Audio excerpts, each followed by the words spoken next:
Film کے آغاز میں ہائی جونگ، جو کہ صرف ایک پائلٹ نہیں ہے بلکہ ایک مشہور شخصیت بن چکا ہے، وہ ٹک ٹاک شوز پر آتا ہے جہاں وہ خواتین کے حقوق اور ویمن امپاورمنٹ پر بڑی بڑی باتیں کرتے ہیں، لیکن اس حقیقت میں وہ اندر سے ایک منافق شخص ہے۔ کمپنی کی آفیشیل پارٹی کے دوران جب وہ نشے میں دھت ہوتا ہے تو وہ اپنے ساتھ خاتون پائلٹس کی جسمانی خدوحال اور ان کی صلاحیتوں کا مذاق اڑاتا ہے۔ وہ یہ بھول جاتا ہے کہ جونیئر پائلٹ کیمرہ آن لیے کھڑی ہے۔ یہ منظر اس کے اندرونی تکبر کو ظاہر کرتا ہے جو بعد میں اس کی بربادی کا سبب بنتا ہے۔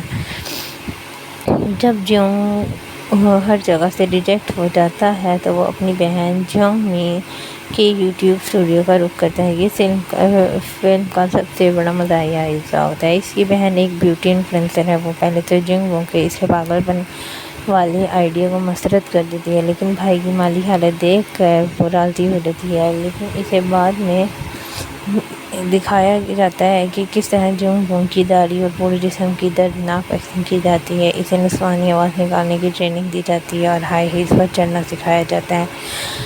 وہ اپنی بہن کے نام کی فیک دستاویزات تیار کرتا ہے کیونکہ اس کی بہن کا نام ایئر لائن کی بلیک لسٹ میں شامل نہیں تھا۔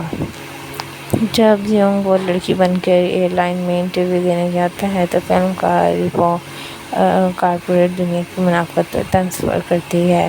انٹرویو لینے والے مرد مینیجر روایتی سوچ کے مالک ہیں۔ وہ جونگ می سے پائلٹنگ کی وجہ، اس کی خوبصورت اور اس کی شادی کے پلانز کے بارے میں سوال کرتے ہیں، لیکن جب انٹرویو کے آخری مرحلے میں سیمولیٹر اور جہاز اڑانے کا ٹیسٹ ہوتا ہے تو جونگ وہ اپنی غیر معمولی اور پرانا صلاحیتوں سے سب کو حیران کر دیتا ہے، جس کی وجہ سے کمپنی مجبوری سے ہائر کر لیتی ہے۔ نوکری ملنے کے بعد جونگ کو خواتین پائلٹس کے لاکر روم میں اور ہاسٹل میں رہنا پڑتا ہے جہاں وہ مسلسل پکڑے جانے کے خوف میں رہتا ہے۔ ہیون سیوک، جو کہ انتہائی مغرور ہے، وہ نئی پائلٹ جونگ می پر لائن مارنے کی کوشش کرتا ہے۔ وہ اسے کافی ڈیٹس پر بلاتا ہے۔ وہ اپنی مردانگی دکھانے کی کوشش کرتا ہے۔ جونگ جو کہ اصل میں خود ایک مرد ہے اور اپنے جونیئر کی ان حرکتوں سے شدید چڑ ہوتا ہے، اسے نوکری بچانے کے لیے مسکرا کر برداشت کرنا پڑتا ہے۔ فلم کا سب سے خوبصورت اور جذباتی پہلو جونگ اور اس کے ساتھی پائلٹ یون سول کی دوستی ہے۔ یون سول کی ایک محنتی لڑکی ہے جو مردوں کے غلبے میں اس شعبے میں اپنی جگہ بنانے کے لیے جدوجہد کر رہی ہے۔ وہ جونگ می کو اپنی بڑی بہن اور سہیلی سمجھ کر اپنے دل کے راز شیئر کرتی ہے۔ وہ بتاتی ہے کہ کس طرح مرد پائلٹس اس کا کریڈٹ کھا جاتے ہیں۔ یہ باتیں سن کر جونگ کو شدید پچھتاوا ہوتا ہے کیونکہ ماضی میں وہ خود بھی اپنی جونیئر خواتین کے ساتھ یہی کچھ کرتا رہا۔ یہاں جونگ کی شخصیت میں ایک مثبت تبدیلی آتی ہے۔ یہ فلم کا سب سے خنجر حصہ ہے۔ جب ایک بین الاقوامی پرواز کے دوران شدید طوفان کی وجہ سے انجن کی خرابی کی وجہ سے جہاز تباہ ہونے کے در پر ہوتا ہے، جہاز کا کیپٹن گھبرا جاتا ہے، لیکن جونگ اپنی شناخت کے خطرے کو پس پش ڈال کر کنٹرول سنبھالتا ہے۔ وہ اپنی سالوں کی مہارت استعمال کرتے ہوئے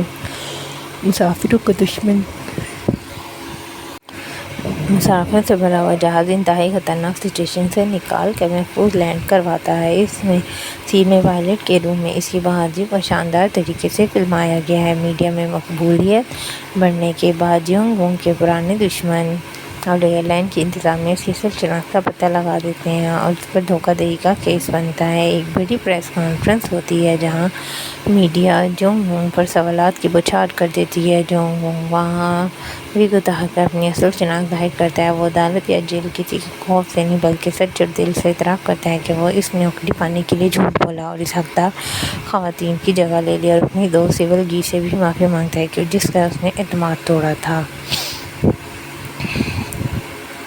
اور کریکٹر چو سنگ یونگ مرکزی کردار ہیں جو کیریئر تباہ ہونے کی وجہ سے اپنی بہن کا روپ دھار لیتے ہیں۔ لی جونگ میونگ یون سیول کی ایک پسند اور محنتی لڑکی ہے اور ہان سوا ہان جونگ کی چھوٹی بہن ہے، اور شنگ چنگ جو کہ لڑکی کے روپ میں اس پر لائن مارنے کی کوشش کر رہا ہوتا ہے۔ کم جی ہون جو ہے وہ ہان جیون کی سابقہ بیوی جو کہ اسکینڈل کے بعد طلاق لے چکی ہوتی ہے۔